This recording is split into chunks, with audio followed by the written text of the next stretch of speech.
అన్న నమస్తే. నమస్కారం. ఏం పేరన్నా? ఏం చంద్రశేఖర్. చేస్తుంటారు? నేను ఈఎస్ఐ హాస్పిటల్లో జాబ్ చేస్తాను. జాబ్ చేస్తున్నారు. ఎక్కడ ఉండేది ఎక్కడ మీరు? ఇక్కడ ఎర్రగడ్డ. ఎర్రగడ్డనా? ఓకే. సో మరి ఎట్లా అనిపిస్తుంది? జూబ్లీహిల్స్ లో బై ఎలక్షన్ వచ్చింది. సో ప్రచారం నడుస్తుంది, అందరు తిరుగుతా ఉన్నారు. సో ఎట్లా ఎట్లా ఉంది పబ్లిక్ లో రెస్పాన్స్?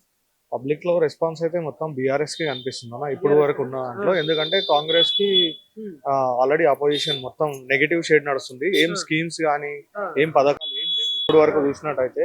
కేసీఆర్ పెట్టిన పథకాలు కూడా కొన్ని ఆపేయడం జరిగింది కాంగ్రెస్ పార్టీ వచ్చినప్పటి నుండి. ఆ విధంగా చూస్తే మాక్సిమం బీఆర్ఎస్ కే ఉందన్న సపోర్ట్ అయితే పబ్లిక్ లో. ఎట్లుంది మరి? ఇంత ముందు మాగంటి గోపీనాథ్ గారు చేసిన అభివృద్ధి ఏమైనా ఉందా ఇక్కడ? మాగంటి గోపీనాథ్ గారు చేసిన అభివృద్ధి చాలా ఉందన్న.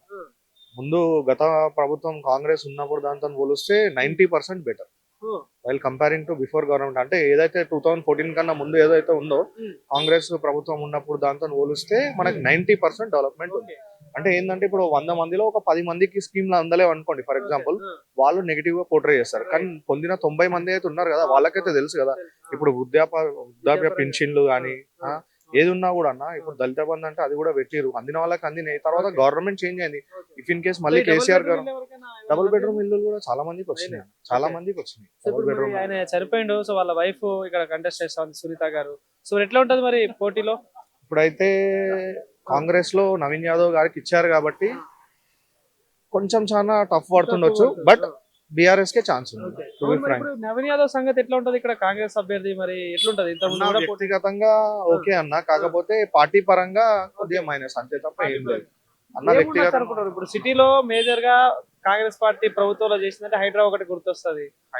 ఎట్లుంది దాని విషయంలో? హైడ్రా విషయంకి వస్తే అన్న, ఇప్పుడు ఉన్నోళ్ళే కూడా చాలా మంది ఉన్నాయి అన్న. పేర్లు ఎందుకు, బఫర్ జోన్ లో చాలా పెద్ద పెద్ద వాళ్ళే కూడా ఉన్నాయి ఇల్లులు, అవి టచ్ చేయరు. ఎవరైతే గరీబోళ్ళు ఉంటారో వాళ్ళే తీసేస్తారు. మరి వాళ్ళ ఇల్లులే గులగొట్టడం జరిగింది. మరి అదైతే తప్పు కదన్న. కాంగ్రెస్ పోటీ ఎట్లా ఉండొచ్చు ఇద్దరి మధ్యలో? పోటీ హోరాహోరీగా నడుస్తుందన్న. అట్ లాస్ట్ బీఆర్ఎస్ వస్తుంది. అవును, మర్చిపోయినా బీజేపీ కూడా ఉంది కదా ఇప్పుడు రేస్ లో. బీజేపీ ఇంకా టికెట్ అయితే కన్ఫర్మ్ కాలేదు. సో బీజేపీ స్టాండ్ ఎట్లా ఉండొచ్చు? బీజేపీ ఏమన్నా ఓట్లు గెలిచడం తప్ప ఏం చేయలేదు. ఎవ్రీ టైం అంతే. జూబ్లీ హిల్స్ లో వేరే నియోజకవర్గంలో మనకు ఐడియా లేదు, మనం ఇక్కడ వాస్తులం కాబట్టి మనకు తెలుసు.